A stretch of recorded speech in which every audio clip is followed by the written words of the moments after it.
Hi. We continue today in 1 Samuel 15 after Samuel has given Saul commands ostensibly from Yahweh to destroy the Amalekites and not spare any of them, to utterly destroy them, using the word for harem, for the holy war against the Amalekites.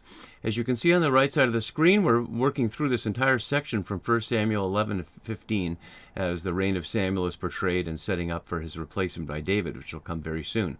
So here we are in this last scene, and we looked at this part already. Last video, we also compared the previous story of Samuel and Saul in 1 Samuel 13, which you can see on the left side of the screen.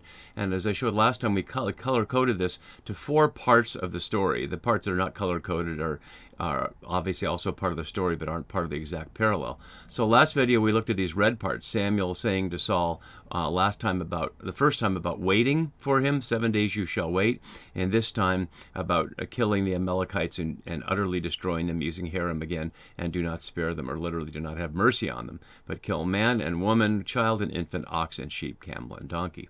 And so now we're going to proceed into this section here. We looked at a couple of verses and now into this blue part. And as we look at 1 Samuel 15, as we've seen a number of times throughout 1 Samuel, but especially in these chapters, the author often emphasizes things through the use of key words. And I actually modified this chart from what I showed last time, so I'll replace it on the web page to add the had mercy on, because you see that 3 times. It's part of the order of Samuel. In the first part that we looked at last time, do not have mercy on them. And the narrator says explicitly, Saul and the people had mercy on Agag and the best of the sheep, which we'll get to. And then Saul, in his defense, later will say the people had mercy. So that's one of the key words. And throughout the Deuteronomistic history, the God of Deuteronomy is plainly one against mercy to the non-Israelites in the land. And we'll look at that a little bit with a quote from Deuteronomy. But recognizing, as we have throughout, that it's questionable whether the authors of 1 Samuel knew Deuteronomy, or whether Deuteronomy was written in the time of Josiah, as many think, in the 7th century, near the end of the monarchy, rather than at the beginning of it, along with the book of Joshua. So let's start into our story. We're starting on verse 6, but I have verse 5 up here so we can see the narrative transition. For Saul came to the city of the Amalekites and lay in wait in the valley. As I noted last time, the Amalekites are nomadic people out in the desert. So this question of the city seems out of context there. And again, I might as well show the atlas of it now so we can remember where we are. Amalek down here in the south. And we see in verse 7 here these descriptions of these places, which are really not known to scholars, although as we'll look at in a minute, they are mentioned elsewhere in the Bible. So this is a huge journey that is being named here. And we note that it says that Saul had 200,000 of his own men and another 20,000 of the Judahite men. And yet, if we're following from chapter 13, none of them have weapons. Because we've seen back in chapter 13 that only Saul and his son Jonathan have swords. The Philistines would not let anybody have them, and they controlled metallurgy. Ironically here, the Kenites that Saul addresses and tells them to leave the Amalekite area were metal workers. So let's jump right into our story and see what happens here. So while he's lying in wait, seemingly out of nowhere, Saul says to the Kenites, who are the family of Jael, who is the one who supported the Israelites during a war and using her milk to lure the enemy general into her tent and then to kill him by running a tent peg through his head, so helping Deborah, the judge, at that time. Although what we see here in this description is what Saul says is, I will destroy you, for you showed kindness to all the people of Israel when they came up out of Egypt. The scene in Judges is not a scene of coming up out of Egypt, and there is no story in the book of Joshua of the Kenites helping the Israelites. So the only reference is to Judges, and that must be the one here. But why at this point the Kenites are associated with living among the Amalekites, or why the author is highlighting this in the face of the overarching theme of the story of whether Saul follows Samuel's or whether it's Yahweh's word and obedience or not, which is the key point. It's not clear why the Kenites are mentioned here at all. But 2 authors have different views on it, so let's look a little more closely at the language and then look back at modern scholarly views about what this says about the character of Saul. So what he says to them in 3 imperative words in Hebrew, lekhu, suru, redu, go, leave, withdraw, a rhyming triplet. from among the Amalekites, or I will destroy you with them, for you showed chesed, that usually untranslatable word here, kindness, sometimes covenant loyalty, a key attribute of Yahweh, but when it's an attribute of other people, it's certainly something to be honored. To all the people of Israel when they came up out of Egypt. The chesed is first here in Samuel, as my note shows, and only a couple of times later. And so, as Fackelman notes here, at the same time, Saul makes himself God's equal by speaking in just such sovereign terms. And let's go back here and look at how a couple of authors respond to Saul's offer to protect the Kenites here. So Bodner notes, on the one hand, Saul's sparing of the Kenites seems positive at first blush. On the other hand, the Kenite interlude also portrays Saul as acting on his own initiative and going beyond Samuel's instructions. So, according to Bodner, it seems to be a negative characteristic of Saul if he not only follows Samuel's instructions, but he does something beyond Samuel's instructions. Samuel had not instructed him to do only what I say, so that's Bodner's take on that is suggesting that Saul taking the initiative is not right. But don't we want kings taking initiative? Is Samuel always going to be there to tell him what to do? And on the other hand, we hear this from Uriah Kim. Saul did not have to warn them. He was not obligated to do this. He was free not to extend hesed to them, but the fact that he did so says much about the man, which to say that he was merciful. And of course, his mercifulness on the Kenites will set up his mercy on King Agag and the animals, which is what exactly gets him in trouble, using a different word. So whether it's saying something about his character positively or negatively depends upon whether we think Samuel's word really is Yahweh's word, and whether we think Yahweh is really one who shows no mercy.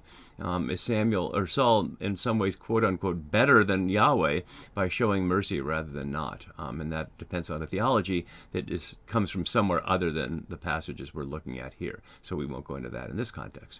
So the Kenites withdraw from the Amalekites, seeing Saul's threat and offer as valid. And then in one verse, Saul literally attacked. Defeated is way too strong here. We've seen that elsewhere where it says Jonathan defeated the Philistines, and the word is simply attack without telling us what the outcome was. From Havilah as far as Shur. That's somewhere down here. Havilah is noted first in Genesis 2 in the Garden of Eden story, and also noted in 25:18 that we'll look at in a minute, associated with Shur. Shur itself is named in a number of places, but one time along with Genesis 25:18. So let's look at that one here. And these are Ishmael's descendants. They settled from Havilah to Shur, which is opposite Egypt in the direction of Assyria, which is to say east of Egypt. He settled down alongside all of his people. So we see a similar thing in our immediate context, east of Egypt, leading some scholars to think it's a region, a corridor between the Israelite desert and the Philistine territory down here, past the delta of Egypt, into Egypt, and perhaps the route that we're to understand the Israelites took in leaving Egypt after the Exodus. But it's not mentioned there. It's only mentioned this one time in Exodus, as you see, and then here in Samuel. So we don't know much about those places. But it's certainly suggesting that Saul is attacking these Amalekites in their own territory in a long distance with his huge army of unarmed men. Again, the emphasis is not on that. The emphasis is going to be on what follows here in verse 8. So, as Falkeman notes, the categories in verse 8 and 9 of what Saul did rearranged the categories in verse 3 from what Samuel's order was. So Samuel's order was, do not spare, kill all, the men and women, the children and infants, therefore large and small, the animals, productive and transportive, which is to say the donkeys and oxen and camels. But what we see here is humans, and then Agag and the people, and then the best and the inferior animals. And we'll see that following through. And also noted here as this is from also from Fackelman here, where there was unity, Saul brings discord, and with the creation of such opposition, Saul reveals his own opposition to God. Now, whether opposition, creating his own oppositions here, implies opposition to God, or is just part of, as Fackelman, one of the deepest readers of 1 Samuel there's ever been, with his 4,000-plus page commentaries on these books, hard to argue with Fackelman, although we all see through our own lenses, no matter how deep we look. So whether we see that as a symbol of opposing God or not is up to the reader here. So let's look more closely at this verse, and we're only going to look at this in the next verse in this video. So he took, took. Again, as we've seen elsewhere in this section, the word for took here is not what kings do. It's not the verb from 1 Samuel 8, where Samuel warned the people that kings will take 6 times. This is to capture or to seize King Agag, which is not only different for King Agag, but it's not echoing directly that scene from 1 Samuel 8. And it's used only one other time elsewhere in Samuel, but spread around the Masoretic text. At this point, as Bodmer notes, no motivation is given by either the narrator or Saul when he's questioned of why he chose to do this. It certainly makes sense in verse 9, as we'll see, for the people to spare the animals that they can use for food, but why are they sparing the enemy king and having mercy on him? There's no reason given for that. In the scene in chapter 13, the reason for Saul's abandoning Samuel's call to wait for him to arrive was that the people were slipping away from him. But there doesn't seem to be anything coming from the people or the situation, which we only hear about in this one sentence here, to indicate why Saul is choosing to do that. So King Agag, as many scholars have noted, the idea of a king is probably overstated. The Hebrew word is melech there, but it probably means more like a chief, because these are not centrally organized and nomadic peoples who would not have a king like David or Solomon. Will be a king in a palace and with a temple and all that. So he takes him alive, but then the harem word is used here again, on all the people with the edge of the sword. Now, plainly, it's not all the people, because as you can see from my note in chapter 30, the Amalekites will be back. So many things about this description exaggerated, from the number of people in his army to the distance that he's going without seemingly carrying food or other kind of preparation, to the sudden destruction of the Amalekite people. And with the edge of the sword, and again, as the narrative is implied, only Saul and Jonathan have swords, and if we take the description literally in verse 8, it's a single-handed action from Saul. Plainly, when it says that kings do that, just like generals in more modern historical writing, it implies that they're leading an army, and they obviously aren't just doing it single-handedly. But since we've only officially known that Saul and Jonathan have swords, it seems to reinforce the absurd notion that he's doing that all by himself. This is where scholars, imply other sources, that there's one source that says that they were without swords and weapons, and another that assumes the normal sense that any army would not go out without swords.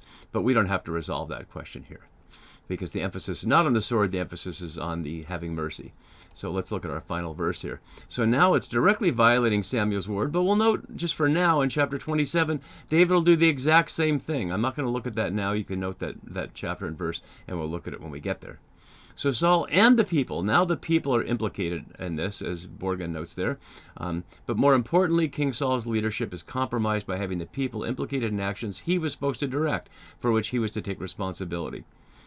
Again, one can take that view, that the king is supposed to not listen to the people, or we could assume the other way around, that the king is supposed to listen to the people, just as Yahweh told Samuel to listen to the people when they wanted a king.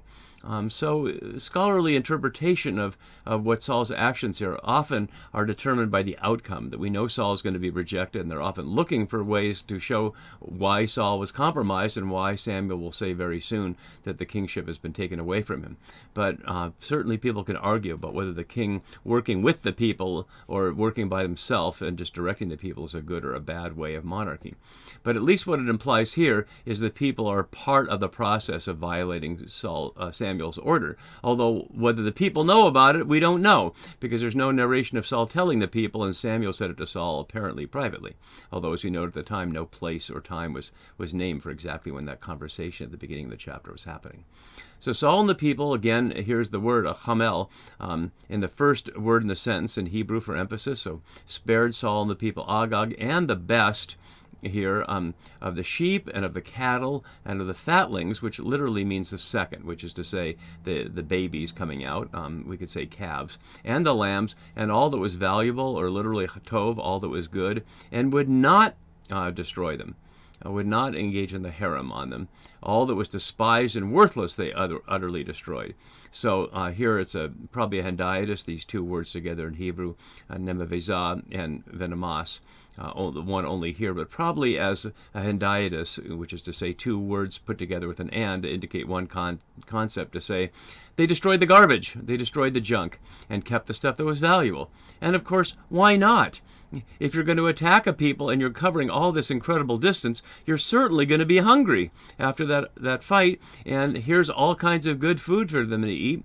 What would Samuel expect they were going to eat out in the desert? They're not gathering greens out here, eating from the fruit from the trees like in the garden in Genesis. So this is the food they would certainly need for the way back. And of course they would take the best of it, not the worst of it. And so if we're just ordinary readers here and we aren't taken in by the fact that Samuel seems to be quoting Yahweh, and that seems to be the order, and Saul is plainly violating the order both to have mercy on and not to engage in the harem on. If it wasn't for that preface, we think, yay, they won a victory and they defeated the enemy and they've got all this good stuff, and whatever Saul's going to do with Agag, we'll have to wait and find out. But in verse 10 we hear, the word of Yahweh came to Samuel, I regret that I made Saul king. And that's where we'll go next time. See you then. Bye-bye.